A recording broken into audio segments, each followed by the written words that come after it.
நம்ம முட்டை பணியாரம் செய்ய போகிறாங்க. முட்டை பணியாரம் செய்ய போகிறோம்.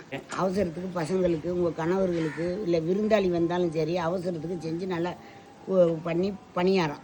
உங்களுக்கு தேவை உள்ள சர்க்கரை போட்டுக்கணும், அவ்வளோதான். தேவையான சர்க்கரை போட்டுக்கிட்டேன். இது முட்டை, 4 முட்டை விட்டுருக்கேன் இன்னைக்கு. உப்பு,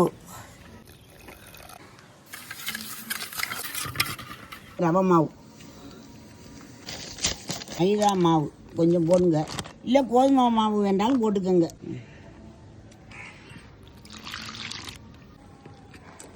ஒரு 2 கப்பு ரவை, 1 கப்பு மைதாமா போட்டு பிணைஞ்சு ஊற வைக்கணும். 3 பிணையிறேன். இதை இதில் போடணும். இந்த மாவில் போடுறேன்.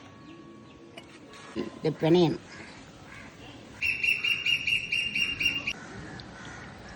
கோவிச்சுட்டு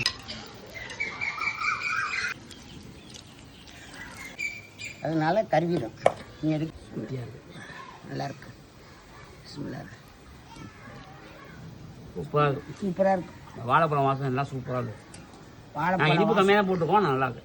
இந்த மாதிரி நீங்களும் பண்ணி சாப்பிட்டு இருந்தால் கமெண்ட்டில் சொல்லுங்கள். என் வீடியோ பிடிச்சா என்னை ஃபாலோ பண்ணுங்கள். நன்றிகள்.